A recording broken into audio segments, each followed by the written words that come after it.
Fundador e coordenador internacional da Global Kingdom Partnerships Network, uma rede de pastores e líderes cristãos-chave que encabeçam igrejas em todos os continentes do mundo. Bacharel e mestre em teologia, possui 2 doutorados, um em missiologia e o outro em estudos interculturais, com foco missionário.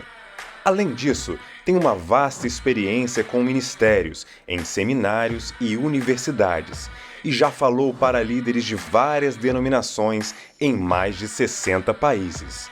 Vamos receber com todo carinho Pastor Elias Dantas.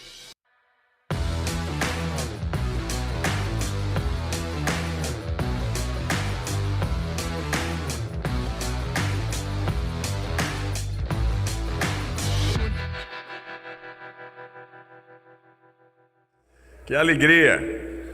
Estamos aqui, primeira experiência aqui com a Igreja Metodista Wesleyana. Sei que será uma bênção, se Deus quiser, porque o tema é muito relevante, tema de missões. E nessas 3 oportunidades que teremos, nós vamos tratar primeiro a parte conceitual de missões. O que significa quando a gente fala sobre obra missionária? Amanhã trataremos sobre os desafios e oportunidades da missão atual e terminaremos com a participação de vocês todos que quiserem fazer perguntas sobre os atos de Deus no mundo, países os mais diversos, situações as mais diversas.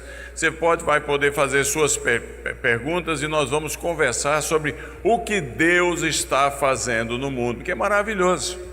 Ninguém detém a obra da igreja. Nós participamos de uma jornada, de uma tarefa, que o último capítulo já foi escrito. E é vitorioso, haverá gente de todos os povos, nações, línguas e tribos da terra, e dizendo ao que foi morto, mas vive, seja todo louvor, a glória pelos séculos dos séculos. Amém. Então participar numa obra já terminada na perspectiva de Deus é uma bênção, porque é gloriosa, é maravilhosa. Deus já tem o seu último capítulo escrito. A gente participa do processo. E nós vamos ver o que é que Deus está fazendo no mundo através da sua igreja na nossa última participação. Mas começando então nesta noite, na questão conceitual, quando a gente fala de missões, o que é que estamos falando a respeito disso e o que tem isso a ver comigo e com você? E o texto que eu escolhi para a gente analisar nesta noite, começar a nossa conversa aqui, é Atos capítulo 1, versículo 1, porque eu considero o texto mais missionário para a igreja do Novo Testamento. Aliás, da Bíblia inteira. A gente gosta de pular para o versículo 5, versículo 8, que fala de poder, recebereis poder ao descer sobre vós. Nós gostamos daquele eletrificante momento do recebimento do poder do Senhor. Mas para mim, analisando as Escrituras, aquilo que define para que é que nós existimos como crentes, nesta jornada diária de cada um de nós, encontra-se em Atos capítulo 1, versículo 1. É um texto escrito por um médico, um evangelista, um historiador chamado Lucas. Parte de um compêndio de 2 volumes, do Evangelho e do livro de Atos. Escrito por volta do ano 68 da fé cristã, quando parava de reinar o Império Romano em Roma, o rei terrível que reinou por 14 anos, que foi Nero, o imperador miserável perseguindo a igreja, escrito no momento em que a igreja perguntava a si: para que é que nós existimos como igreja? Lucas, então, ele escreve esses 2 volumes. No primeiro deles, ele fala sobre a obra completada de Cristo. Eu creio que a mídia vai colocar os slides, não vai? Que eu enviei, pode ir acompanhando aqui. O segundo slide, por favor. No primeiro texto, no texto de Lucas, ele fala sobre a obra completada de Cristo, aquela que ele disse: telestetai, está consumado. Ninguém pode adicionar absolutamente nada ao que Jesus completou perfeitamente. A obra da salvação minha e sua está consumada para sempre. Nada podemos fazer, 1 centímetro sequer, 1 milímetro sequer, podemos adicionar ao que Deus nos deu pela graça em Cristo Jesus. Telestetai, está consumado. Então Lucas trata a respeito da obra completada de Cristo, e por ela nós damos graças, porque Ele nos salvou estando nós mortos em nossos delitos e pecados. Agora, o livro de Atos trata a respeito da obra inacabada de Jesus, aquela que Ele só começou a fazer e que deixou como responsabilidade para todos nós. É sobre essa obra inacabada que nós vamos estar tratando aqui, que é missões. Que obra inacabada é essa? Qual é a característica dela? A igreja, depois de 34 anos que Jesus havia morrido e ressuscitado, a igreja estava morrendo, o povo estava morrendo. Muita gente foi morta na perseguição localizada em Roma, outros foram mortos na primeira perseguição em Israel. Então a mente do povo estava dizendo: Jesus falou que Ele voltaria, não passaria essa geração sem que Ele voltasse, estamos morrendo, e Ele não voltou, e ficava aquela incógnita, aquele questionamento na mente dos discípulos. Lucas então se sente, pelo Espírito Santo, quase que constrangido a escrever esse compêndio, falando a respeito não só do que Jesus tinha feito, mas o que a igreja precisa fazer, para dar sentido e propósito à nossa existência. E ele então escreve esse livro a um indivíduo que aparentemente existiu, mas que eu tenho aqui um outro conceito, e eu quero expor para vocês. Diz assim: escrevi o primeiro livro, ó Teófilo, falando a respeito das coisas que Jesus só começou a fazer e a ensinar. Ele escreve, aparentemente, num período de grande perseguição em Roma, a um indivíduo que, se existiu, deve ter sido muito nobre, porque ele usa o vocativo, ó Teófilo. Ninguém fala para uma pessoa normal usando o vocativo, ó fulano de tal. Deve ter sido alguém muito importante. Eu já tenho uma outra opinião. Esta palavra, o direcionamento, é uma palavra código, porque Teófilo, no grego, é a junção de duas palavras, Theos e Filéu. Theos é Deus, Filéu é amigo, e Jesus disse que não nos chamaria mais de servos, mas de amigos de Deus. Então, como a perseguição estava muito forte, e o povo questionando: para que é que nós existimos? Estamos morrendo, Jesus não volta. Qual é o propósito da existência da igreja? Lucas, então, inspirado pelo Espírito Santo de Deus, escreve o livro de Atos com uma palavra código. Se os soldados da guarda pretoriana, porventura, pegassem a cópia daquele livro, iam ficar procurando em vão um fulano chamado Teófilo, porque eles não imaginavam que ele estava se dirigindo à igreja, a igreja metodista wesleyana reunida aqui nesta noite. Agora, a segunda coisa, é tão importante essa ideia que o Espírito Santo quer comentar conosco, que 2000 anos atrás, Deus, já sabendo que estaríamos todos reunidos aqui, Ele resolveu escrever para você. Então, quando nós lemos novamente o texto aqui, de Atos capítulo 1, versículo 1, onde diz: ó Teófilo, você vai gritar o seu nome, porque você é tão importante nesse propósito de Deus, que Deus escreveu o livro para você, amigo de Deus, amiga de Deus. É para nós que o texto vai tratar sobre a missão da igreja. Então eu vou começar o texto onde disser: ó, você grita o seu nome e diz: foi para mim que esse texto foi escrito. Está certo? Vamos lá? Escrevi o primeiro livro, ó Jesus, pela graça dele, o Espírito Santo, pela instrumentalidade de Lucas, escreveu para você o que ele quer que a gente aprenda nesta noite aqui. E o que é que ele quer que a gente aprenda? Ele quer que a gente aprenda a respeito da nossa função como continuadores da obra que ele só veio fazer e começar e a ensinar. Que obra é essa que Jesus só começou a fazer e a ensinar? Quando ele morreu e ressuscitou, só tinham 500 crentes no mundo. 120 que reuniram-se com ele em Jerusalém, 500 que ele diz, Paulo diz no testemunho escrito em Gálatas, que haviam visto o Senhor ressurreto. Hoje somos 2,5 bilhões. É bastante gente, é muita gente. A igreja cresceu, ela continuou a obra que Jesus começou a fazer, ensinar. Que obra é essa? É a obra de fazer discípulos. Missões tem tudo a ver com fazer discípulos. Foi John Stott que um dia falou assim: se tudo na igreja for missões, nada é missão. Se tudo que você fizer é missões, nada é missão. Ele disse: uma coisa é clara, tudo que a gente faz tem que ter como objetivo cumprir a missão. E qual é a missão da igreja? Fazer discípulos de todas as nações. Esta é minha, esta é a sua missão. Agora observe bem o próximo slide, essa carroça que vai aparecer aí. Volta a carroça. Aí tem um verbo que é muito usado nas igrejas de hoje em dia que me inquieta um pouco. Eu vou conversar com as pessoas, elas dizem assim: a minha igreja faz missão. Você já ouviu isso aí? Ó? Nós somos fazer. Nós não podemos fazer o que existe em nosso DNA necessariamente se somos cristãos. Igreja não faz missão, igreja é missão.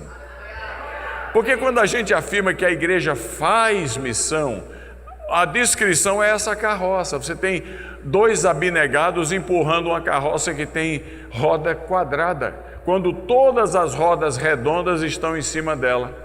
Se você puser a roda redonda no lugar da quadrada, a coisa vai andar muito mais fácil. Concorda comigo ou não? Quando a gente diz que igreja faz missão, a gente coloca a responsabilidade da missionária, que é de cada um de nós, nas mãos de um comitê de missões. E a gente manda alguns missionários para os nossos confins da terra, que é um termo relativo, e a igreja se torna apenas um banco financiando os outros.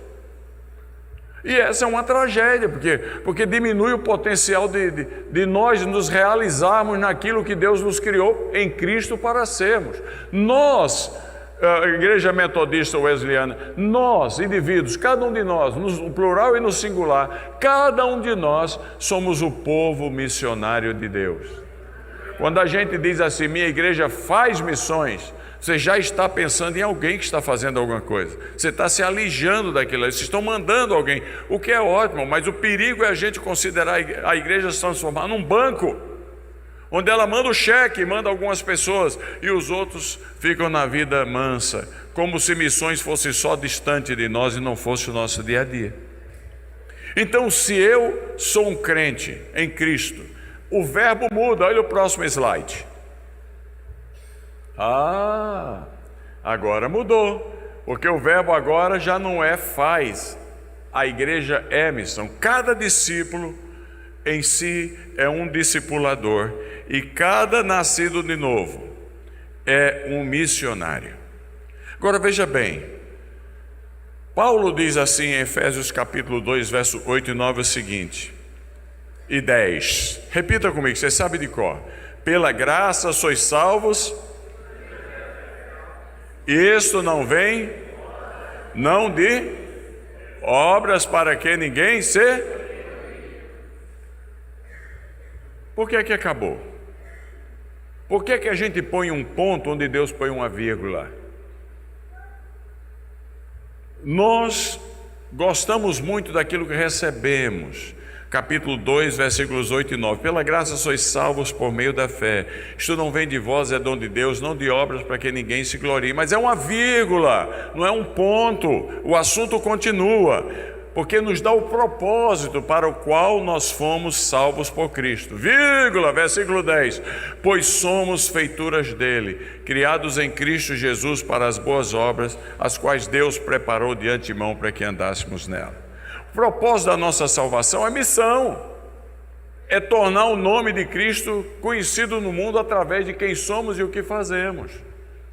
Aliás, a palavra, o texto grego diz o seguinte, versículo 10, quando diz, pois somos feituras de Deus, diz assim, aitogar lomen poimena. Olha que coisa interessante. o texto diz que nós somos feitura de Deus. Olha, lê comigo isso aqui. A palavra para feitura na língua grega que o Espírito Santo de Deus usou aí em Efésios capítulo 2 é a palavra poema. O que é que vem na sua cabeça quando você escuta falar de um poema? Uma poesia, não é? Não é uma poesia? De alguma maneira, Deus está escrevendo uma poesia através da minha e a sua vida, a poesia das nossas obras, para a glória dele, a poesia da nossa missão individual para a glória dele. Então há um certo sentido, já que o livro de Atos termina no capítulo 28, no ano de 67 ou 68 da era cristã, e a igreja naquela época era 2% da população do mundo, hoje é 32%, ela tem um certo sentido de que o livro de Atos, no seu sentido das obras do Espírito Santo através de cada um de nós, não está completo. Está completo o texto canônico, mas o texto histórico tem um parágrafo que tem o seu nome, Teófilo e Teófila. Tem um parágrafo que você está escrevendo da continuação da obra que Jesus começou a fazer e a ensinar. E esse parágrafo é Deus escrevendo como uma poesia. Tem os seus momentos agradáveis, tem os seus momentos tristes, mas ao final ele quer saber se naquele parágrafo do capítulo 29 de Atos, que tem o seu nome, vai poder lhe dizer: venha servo bom e fiel, foste fiel no pouco, sobre o muito te colocarei. Meus queridos irmãos, minhas irmãs, nós não podemos fabricar o que nós somos em natureza. Todo nascido de novo em Cristo Jesus é um carregador da tarefa de continuar tornando o conhecimento de Cristo uma realidade no mundo. Isso já muda muita coisa, porque no próximo slide você vai ver uma coisa. Você vai ver que missões ou missão não é algo só de mandar gente para outro lugar. Ela tem vários níveis. Existe a missão de nível 1, que é local. Aqui na nossa região de Xerém. Existe a lição de nível 2, que é regional, que a Bíblia chama de Jerusalém, mas que é a nossa região, quem sabe da Baixada aqui. Existe a de nível 3, que é a nossa Judéia, quem sabe o estado do Rio. E existe a nível 4, que são outras regiões e outros grupos. Se a gente se entende como o povo missionário de Deus, se a gente se entende como eu sou o missionário de Deus, então missão é para mim. Não é para um grupo de escolhidos que eu mando para a missão de nível 4. Ela começa aqui, onde eu estou. Aliás, meus irmãos de missão, eu tenho uma convicção. Ninguém deveria ser mandado para distante se não produzir no local. Não tem jeito. Porque como é que eu vou mandar alguém para longe se o cara não produz aqui? Se ele ou ela não é testado no seu contexto local. Que segurança eu tenho quando você envia alguém para distante se a pessoa não foi testado e aprovado como missionário no seu dia a dia? Se aqui é sempre acabrunhado, sempre resistente, não leva ninguém a Cristo, não continua a obra de discipulador que Jesus mandou a gente fazer, a obra que Ele começou a fazer. Que segurança, que tranquilidade, já que a igreja é a comunidade hermenêutica, que tranquilidade nós podemos ter, que segurança nós podemos ter, que o investimento de oração, de tempo, de preparo, de dinheiro, numa pessoa vai dar certo no nível 4 ou 3, se no nível 1 ela é um fracasso. Aí fica essa coisa toda de produção. São 813 mil missionários cristãos no mundo, fora das suas igrejas servindo no mundo, produzindo quase nada, que não é o caso dos que estão aqui. Os que estão aqui, filé mignon, molho madeira. Mas essa realidade acontece. Tem que ser testado no nível 1. Tem que se entender como missionário no nível 1. Eu pergunto a nós aqui, cada um de nós, quem são aqueles do nosso campo missionário que nós estamos trazendo a Cristo, continuando a obra que Jesus começou a fazer e ensinar. Se você quer uma igreja avivada por gerações, não tem segredo. Não é ficar só virando a noite orando, que é muito importante, ou ficar dando glória a Jesus o tempo todo. Tudo isso é muito importante, mas o segredo é o sangue novo na vida da igreja, é o resultado do trabalho missionário de todos nós. Aí a igreja se anima. porque ela fica constantemente energizada pelo primeiro amor. É assim. Então a igreja, ela tem lugar para todo mundo. Alguns foram chamados para a região de Xerém e vão viver a vida inteira trabalhando aqui, mas outros que acham que foram chamados para outro lugar têm que começar em Xerém, porque se não for aprovado no pouco, como vai ser no muito? Está entendendo? Então a palavra é para nós. Próximo slide, por favor. Agora, todos nós, não importa o nível que nós estamos, nós caminhamos em direção ao alvo final, que é a transformação de todos os povos e nações. Porque depois destas coisas eu vi, e eis uma grande multidão que ninguém podia enumerar, de todas as nações, tribos, povos e línguas, em pé e diante do Cordeiro, vestida de vestiduras brancas e com palmas das mãos. Esse é o nosso alvo. Enquanto existir, e sempre vai existir até Jesus voltar, pessoas que não conheçam a Cristo, esse é o nosso alvo. Aqui e lá, não há tempo para descansarmos. O final está declarado, mas o processo é responsabilidade de cada um de nós. Próximo slide, por favor. Então, o que é que falta muitas vezes na igreja? Já que estamos falando do fundamento, estamos definindo a tarefa aqui. O que é que falta? O que falta é o Espírito Santo de Deus nessa noite e sempre inundar o nosso coração com a paixão apostólica. Porque há 4 coisas que definem a igreja segundo os teólogos universais, assim, não do reino de Deus, universal. Que a igreja é una, que a igreja é santa, que a igreja é apostólica. Ela vai pelo mundo todo comunicando apostolicamente a mensagem de Jesus. O que falta agora, quando trata dessa questão apostólica, é essa paixão que tem que inundar os nossos corações. Houve um indivíduo no movimento de Lausanne, em 1974, que o nome dele era Floyd McClung, que ele definiu essa paixão apostólica. Vamos ler todos juntos aqui, para a gente ver o que significa isso. Olha aí. O que é a paixão apostólica? Que o missionário tem que pedir a Deus, senão ele vai virar um indivíduo, um tropeço. O missionário, todos nós aqui. E não vamos produzir o que Deus espera. Leiamos a definição de paixão apostólica. Todos juntos. A paixão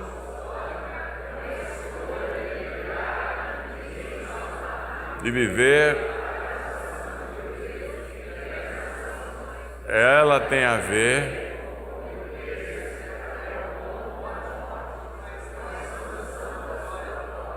a qual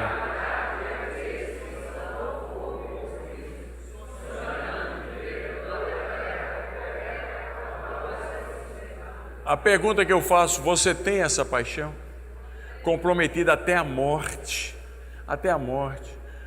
Jesus disse que nós somos testemunhas, não diz? A palavra grega para testemunha, que todo crente é mártir. No grego é mártir, é um mártir. Em outras palavras, nós não precisamos morrer literalmente. Esperamos em Deus que isso não aconteça conosco, mas em nosso coração esse é o nosso comprometimento.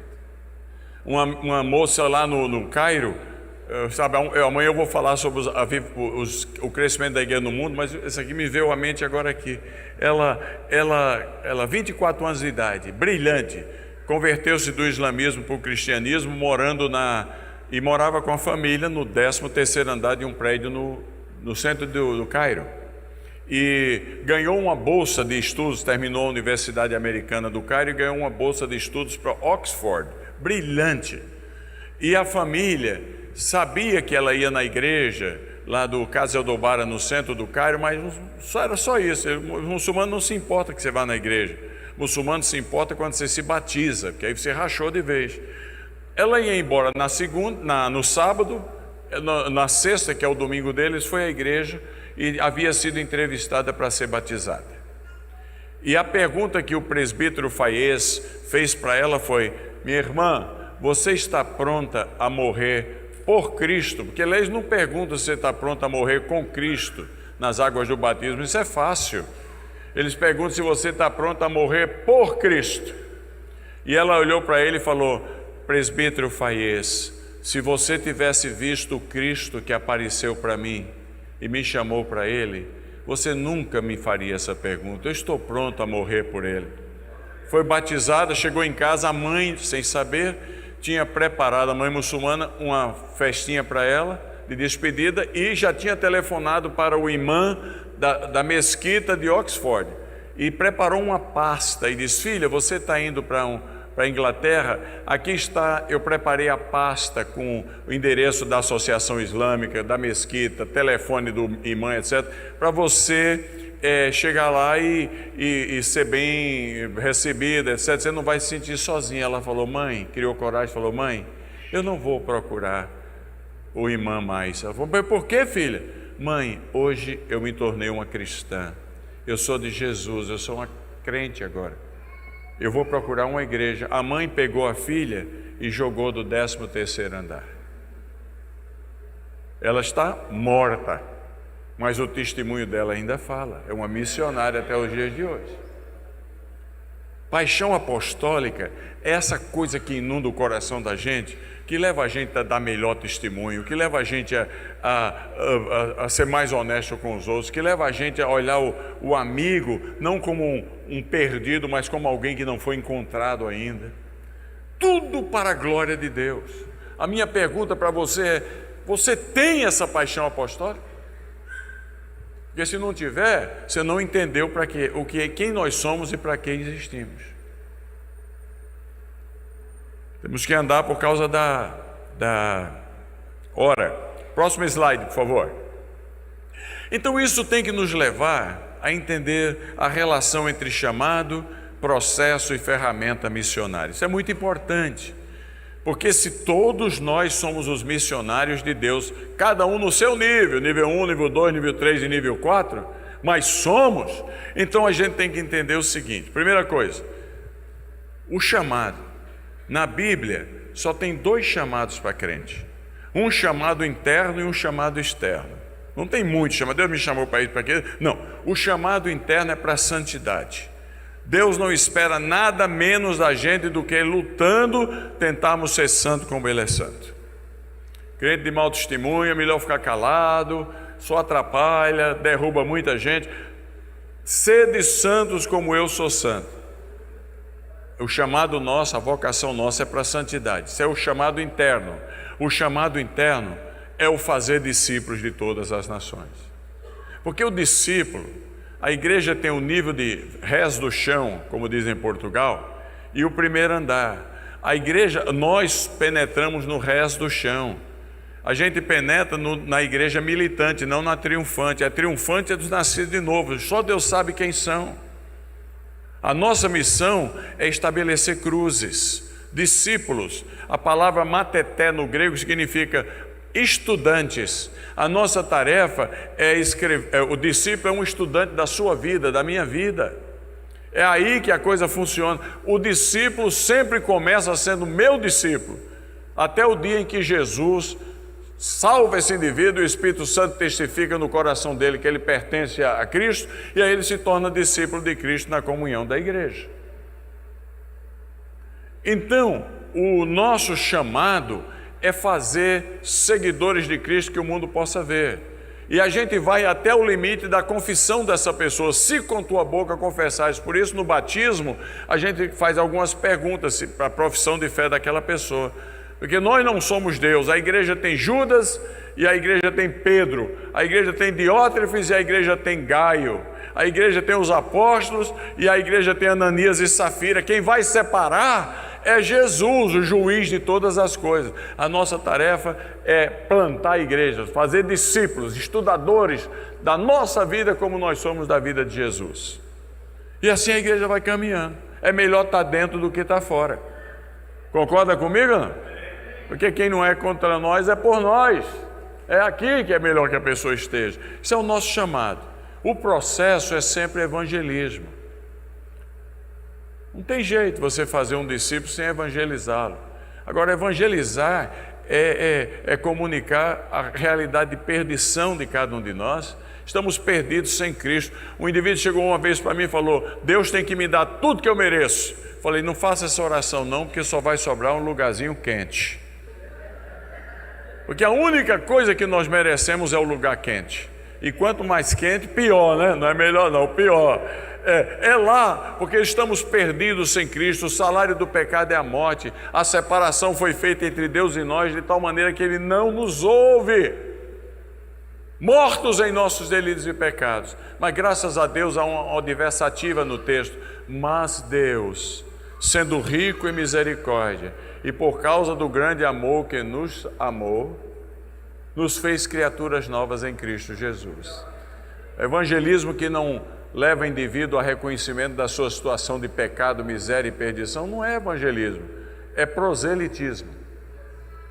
E o processo mas também tem que levar para o outro lado, entendendo a Cristo. Cristo é a solução, tem que levar a Cristo o indivíduo. Então o chamado missionário é o chamado para fazer discípulos de todas as nações. O processo é o evangelismo. E a ferramenta missionária qual é? São os seus talentos naturais, são os seus dons espirituais e são as suas habilidades adquiridas. Algumas vezes eu vejo um indivíduo dizendo assim: Deus me chamou para ser policial. Eu falei: Deus não chamou você para ser policial. Deus chamou você para ser discipulador. A ferramenta que Ele lhe deu, que eu não posso ter, para que você possa evangelizar um grupo em particular de pessoas, é ser policial. Ah, Deus me chamou para ser professor. Deus não chamou você para ser professor. Deus lhe chamou você para ser discipulador. A ferramenta que Ele usa para que você seja bem-sucedido é a sala de aula. São os colegas de trabalho. Ah, eu sou médico, Deus me chamou para ser médico. Não chamou para você ser médico. Ele chamou você para ser um continuador da obra de Cristo, que Jesus só começou a fazer e ensinar. Eu quero saber se no final do ano, quantos do lugar onde você trabalha foram feitos discípulos. Aí você está entendendo o que é ser missionário. O que você tem, o que você estuda. Eu estudei 17 anos depois de meu curso de geologia, 2 doutorados, mestrado. Para que fez tudo isso? Para penetrar numa faixa da população acadêmica, e no final do ano Deus me pergunta não só quantos alunos eu ensinei, como foi, se eu me relaciono bem, ganhei respeitabilidade, mas Deus quer saber, no meio de tudo isso, quantos discípulos foram feitos? Senão eu não sou um missionário de Deus. Então a sua profissão é apenas o seu campo missionário, não é o seu chamado é fazer discípulos. A ferramenta é o que você faz. Muda isso de uma vez para sempre em nome de Jesus. Próximo slide, por favor, põe aí. Como é que a igreja, está indo tudo bem? Estamos conceituando, a pedido do meu amigo, missões, né, Moisés?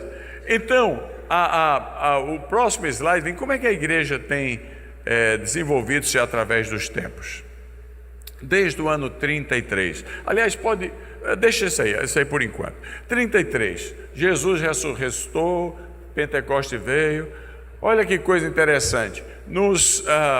Aliás, pode ir no próximo slide, questão de tempo. De 33 até 1500, a igreja caminhou, influenciando e conquistando pequenas porções da Ásia, pequenas porções da África que foram perdidas, norte da África para o islamismo, a partir do 8º século, e basicamente toda a Europa. De 1500 a 1650, da nossa era cristã, vieram os descobrimentos, partes da Filipinas, Vasco da Gama, Brasil, toda a América do Sul, Goa na Índia, Mumbai na Índia. Os portugueses, os espanhóis eles iam com o cristianismo de guerra, porque eles tinham acabado de expulsar os muçulmanos da Península Ibérica, mas levavam a cruz e plantavam igrejas e colocavam um testemunho cristão, diluído é verdade, mas já era um testemunho que era colocado ali, e a igreja cresceu naquele meio ambiente. De 1650 a 1950 foi o tempo da África e da Oceania. A Inglaterra colonizou a Austrália, a Nova Zelândia, David Livingstone foi para a África, a igreja se espalhando. Em 1950 e até agora, nós estamos vendo a igreja cumprindo seu chamado para valer em números macros, não no micro, uma tribo indígena aqui, mas no macro, na Ásia, que é o continente. Amanhã nós vamos tratar sobre isso. É o continente com 40% da população do mundo, 60% da população do mundo. Está num único continente. Eu viajo pela Ásia todos os anos, você vê os avivamentos acontecendo no Vietnã, na China, na Índia, meu Deus, Mongólia. Meu Jesus, que coisa maravilhosa. A igreja vai caminhando e não há 1 centímetro desta terra que Jesus não tenha dito, é minha. Olha, irmãos, eu vou deixar isso para amanhã porque é entusiasmante, os atos de Deus no mundo. Mas a igreja vai caminhando. Próximo slide, por favor. Segundo slide. A igreja primitiva, olha que interessante. A igreja primitiva, se você vai só no relato da Bíblia, olha como é que ela crescia. Na tarefa de discipulado, na tarefa missionária. Em Atos 1,15 havia os 120. Em Atos 2,41, 3.000 convertidos. Em Atos 2,47, o Senhor acrescentava diariamente os que os tinham salvos. Em Atos 4,4, 5.000. Em Atos 6,7, os discípulos aumentavam em número rapidamente, com muitos sacerdotes crendo. Em Atos 11,26, numerosa multidão veio para o ensino. Em Atos 12,24, a igreja crescia e se multiplicava. Em Atos 17 diz que os que transtornaram o mundo chegaram até eles. Em Atos 19:20 diz crescia e prevalecia poderosamente. E em Atos 21:20 diz que a igreja é composta por dezenas de milhares que haviam crido. A pergunta que a gente faz é como é que em um período de tão pouco tempo, e se levarmos em conta os primeiros 3 séculos da era cristã, até o ano 313, quando Constantino declarou o Edito de Milão e tornou o cristianismo a religião oficial do país, do império, como é que um obscuro culto judeu tornou-se a força religiosa dominante no mundo ocidental? Como é que isso aconteceu? 2 coisas importantes. Eu vou pedir que pule os segundos 2 slides, tá? Vá para fatores contextuais. Há coisas interiores de muita oração, de muita dedicação, de muita vigília, de muita abnegação, mas há fatores contextuais. A igreja cresce, a igreja vai para frente, a igreja missionária se expande, quando não somente internamente a gente discerne e responde aos chamados de Deus na nossa vida, mas quando o nosso contexto apresenta as possibilidades, e uma igreja missionária como a de vocês aqui vai discernindo essas possibilidades. Por exemplo, a Bíblia diz assim em Gálatas 4, vindo porém a plenitude dos tempos, não diz? Deus enviou o seu Filho, nascido de mulher, nascido sob a lei, para resgatar os que estavam sobre a lei. O que quer dizer plenitude dos tempos? A palavra grega plerou significa um cálice cheio d'água, houve uma gota que caiu ali, transbordou o cálice, não tinha mais nada, não havia espaço para mais nada, tudo estava pronto. O que foi essa plenitude dos tempos que gerou o movimento missionário tipificado na pessoa de Cristo? Por um período de 4 séculos antes de Cristo, o mundo, Deus foi preparando o mundo para a chegada da igreja, Jesus e da igreja. A chegada de você e eu tipologicamente tipificada na igreja primitiva. Por exemplo, o mundo foi dominado pelo Império Grego. Em 12 anos, Alexandre o Grande saiu da Macedônia, norte da Grécia de hoje, e conquistou o mundo até a Índia. E levou junto com ele a cultura. Morreu no Iraque, picado por um mosquito, com 33 anos de idade, mas dominou o mundo. Estabeleceu os pilares de uma cultura que para o evangelho poder caminhar, tinha que caminhar numa unidade cultural. Então o mundo se tornou-se helênico, grego, plenitude. Deus, na sua soberania, foi preparando o mundo para a chegada de Cristo. Ele vai criando sinais que você tem que discernir. se você quer ser eficaz na tarefa missionária. Então, quando o evangelho aconteceu, o mundo falava grego. Foi fácil para os discípulos irem em todos os lugares. Além do mais, a Bíblia do Antigo Testamento, o Antigo tinha sido traduzida para o grego. Lá no Egito, numa ilhazinha que hoje é parte de Alexandria, ele tinha sido traduzido, chamado Septuaginta. Jesus usou, todo mundo usava, que ninguém falava mais hebraico, usava o grego, que era a língua de todos. Por isso que o Novo Testamento foi escrito em grego. Havia paz no mundo inteiro, chamada Pax Romana. Por 200 anos não houve guerra no mundo, 200 anos. Foi fácil para os apóstolos e os discípulos saírem pregando, que não tinha risco de morrer, estava ali, não tinha guerra, as tropas romanas estavam em todos os lugares. Então você tinha não somente a cultura, você não somente tinha a paz, mas você tinha as estradas. Há uma estrada que existe até hoje chamada Via Ignácia, que começa na Bulgária e vai terminar em Istambul, 1.240 quilômetros, onde Paulo e Silas usaram, está usada até hoje.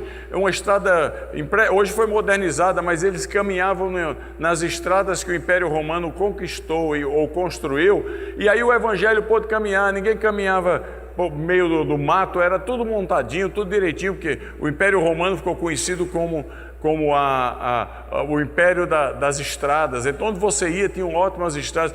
Há sintomas externos que indicam plenitude dos tempos. Tudo estava pronto. Jesus foi a gota d'água que veio e transbordou. Assim é que acontece durante a jornada da igreja. Quando Deus vai criando situações, eu e você temos que responder. Por exemplo, uma enfermidade de um amigo é plenitude dos tempos para aquele amigo. Porque não existe ninguém aqui que possa dizer que não tem alguém que você não possa ser os braços e os pés e a boca e os olhos e o sorriso de Jesus. Você não criou a doença no outro, mas a plenitude dos tempos para aquela pessoa ali é a situação que ela se encontra e você vai. As guerras, poucos instrumentos na história da humanidade são tão poderosos para a expansão do Evangelho quanto as guerras. Situação de instabilidade. Eu estava na Ucrânia um mês passado, preguei numa igreja que tem 103 cultos por domingo, em 100 lugares na cidade, são 50 mil pessoas, bomba caindo e eles estão no culto lá. Amanhã eu conto algumas coisas para vocês, vão ficar encantados com as ações de Deus no mundo, mas a igreja tem crescido muito através de soldados que servem a Deus, servindo as suas nações na guerra. Foi sempre assim, os grandes capelães aí que ministram para outros e a igreja cresce. Martírios, quando eu estava no Egito uns 10 anos atrás, Mubarak caiu do poder. Foi uma coisa, mas uns 2 meses antes estava aquela tensão no Egito. Samer Maurício, pastor da maior igreja árabe do mundo, estávamos eu e ele conversando, ele falou: Elias, será que tem jeito? Olha a situação aqui. Eu falei: Samer, escreva o que eu estou dizendo. Para um avivamento começar no Egito, e agora são 7 milhões de novos convertidos. Daniel, seu pastor aqui, estava lá comigo, ele pode testificar isso aí. 7 milhões de muçulmanos já convertidos. Tem que haver a morte de alguns cristãos, tem que haver uma tragédia, para que o povo se indigne, os muçulmanos se indignem com a tragédia, e eles vão para a rua protestar. É o berço de um avivamento. Demorou, ele falou: será? Eu falei: escreva o que eu estou lhe dizendo. Um mês depois, tocaram fogo em 80 igrejas, mataram 60 cristãos numa semana, foi mais de 1 milhão para a rua. Começou um avivamento que ninguém consegue parar, é terrorista convertido, é um negócio impressionante. Tentaram destruir a igreja dele, os jovens muçulmanos, botaram uma bomba lá, cercaram a igreja e falou: nessa aqui ninguém toca. Há algo especial no meio do sofrimento. Quando eles acontecem, a gente o recebe com galhardia, e tendo por alegria o passar por provação, as portas da admiração se abrem no coração de todos. Então Deus usa situações. Deus usou muito a conversão de reis. O cristianismo cresceu muito no mundo, sempre através do contexto de reis que se convertiam, e todo mundo tinha que virar, era absolutista. O rei da Armênia, no ano 301, converteu-se a Cristo e obrigou, num dia, 50 mil soldados a ser batizados. E não batize para ver. Foi tarefa da igreja, nos anos seguintes, doutrinar aquelas pessoas e ensiná-las o caminho do Senhor. Mas sofrer como o povo armênio sofre, até os dias de hoje, já perdeu metade do seu território. O Monte Ararat da Bíblia, que era na Armênia, está na bandeira nacional, hoje pertence à Turquia, estão tomando tudo e não abrem mão da fé. Coisa tremenda. Toda a Escandinávia, o rei Olaf se converteu na Noruega e saiu com seus soldados, obrigou o rei da Finlândia, obrigou o rei da Dinamarca, tudo virou cristão, na marra, não tinha doutrina, mas virou. E com o passar das gerações a igreja se espalhou. É interessante como missões caminham no mundo. Essa ideia de um a um é uma ideia muito nova, é uma ideia protestante, não é uma ideia do cristianismo normal. O cristianismo normal vinha uma família, um se convertia, trazia toda a oikia, trazia amigos, parentes, até os animais. E devagarzinho a igreja ia tendo o trabalho de ensinar, discipular, para que os indivíduos conhecessem a Cristo. Não é interessante na história? Produziu demais. Eu tenho aqui uma lista de pelo menos uns 15 reis, onde eles se converteram e trouxeram a nação inteira que hoje é cristã. Eu estava no Iraque, em pleno ataque do ISIS, e eu vi lá tanta tragédia em Erbil. Nós temos agora um centro missionário em Erbil e ministerial que é maravilhoso. É um avivamento que está acontecendo no Iraque, maravilhoso, maravilhoso. E só havia lá uns 4 ou 5 pastores na região norte, Kurdistão. Hoje tem 40 só na cidade de Erbil. E eu reuni com eles, eu vi aquela desgraça, aquelas mulheres abusadas. Eu falei assim: eu vou pedir ao mundo inteiro. Eu viajo para 50 países por ano. Eu vou pedir ao mundo inteiro para orar a Deus pela destruição do ISIS, que lá chama-se Daesh em árabe. ISIS, o grupo terrorista. Sabe o que é que os pastores falaram para mim? Por favor, não faça isso. Eu falei: mas como? Falei: se é para orar, espera mais um pouco. Eu falei: por quê? Falei: porque para cada pessoa que tem a cabeça cortada aqui, são milhares de muçulmanos que deixam o Islã e se convertem a Cristo. A gente nunca sabe o que Deus vai fazendo, é uma coisa tremenda, mas Ele usa as situações ao redor para deixar a igreja atenta. São os fatos contextuais de pessoas amigas nossas, de parentes nossos que estão passando por tribulação, ou estão passando por desemprego, estão passando mortes, para as oportunidades surgirem, se a gente quiser continuar a carreira que Jesus começou a fazer e ensinar. Olha aí, vai passando aí, companheiro, por causa da hora. Aí, pode passar o próximo. Qual é a verdadeira razão da missão e da expansão missionária da igreja? Agora vem a surpresa. No decorrer dos séculos, qual é a verdadeira razão do crescimento da igreja? Próximo slide. Quem me levou a Cristo? Faz toda a diferença. Toda a diferença. As missões que perseveram, que permanecem, sempre priorizam o evangelismo e o discipulado. Não tem jeito. E aí você faz a pergunta para as igrejas que perseveram e priorizam o evangelismo e o discipulado.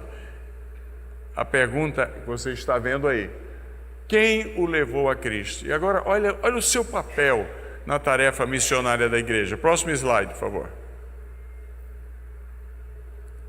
Meu computador emperrou aqui.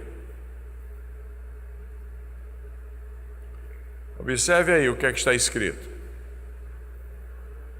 O método básico de crescimento e esforço e motivação do número crescente de cristãos encontra-se no fato de que, na Bíblia, as pessoas sempre convidavam os seus amigos, parentes e vizinhos para ouvirem as boas novas.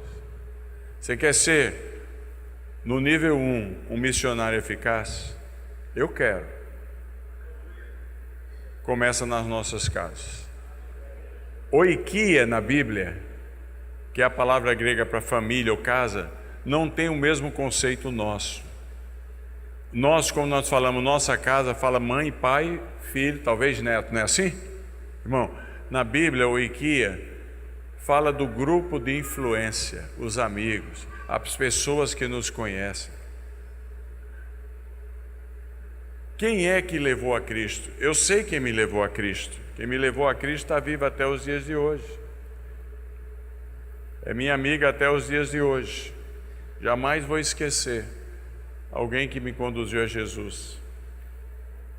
Então, as pessoas no mundo, põe o próximo slide, aqui parou de vez, colega. Pode passar o outro. O modelo básico, esse aqui é um livro maravilhoso, escrito por Tom Wolfe. Ele diz que o modelo básico de evangelismo no Novo Testamento nunca foi o evangelismo individual.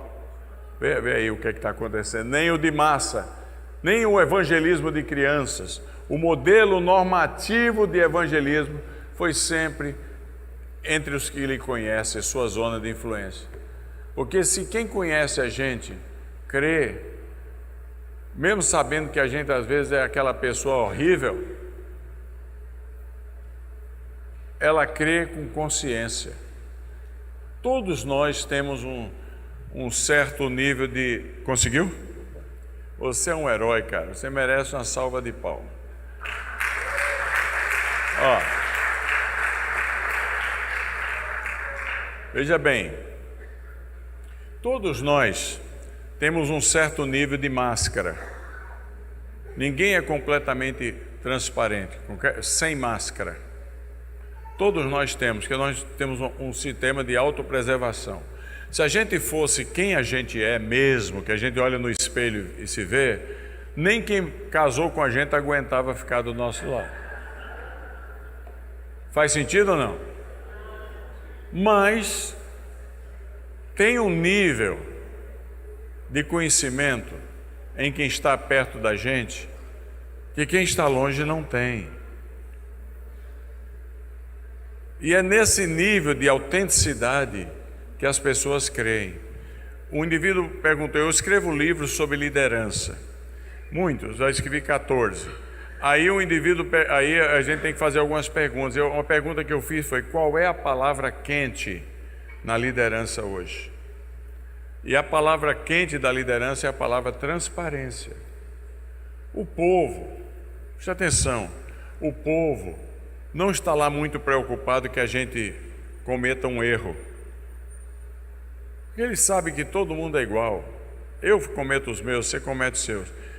Os nossos amigos se tornam amigos e potenciais crentes, não é pelo fato de que a gente é perfeito, que ninguém é. É por fato de que eles nos conhecem e veem a nossa tentativa de acertar. O arrependimento, a disposição de mudança.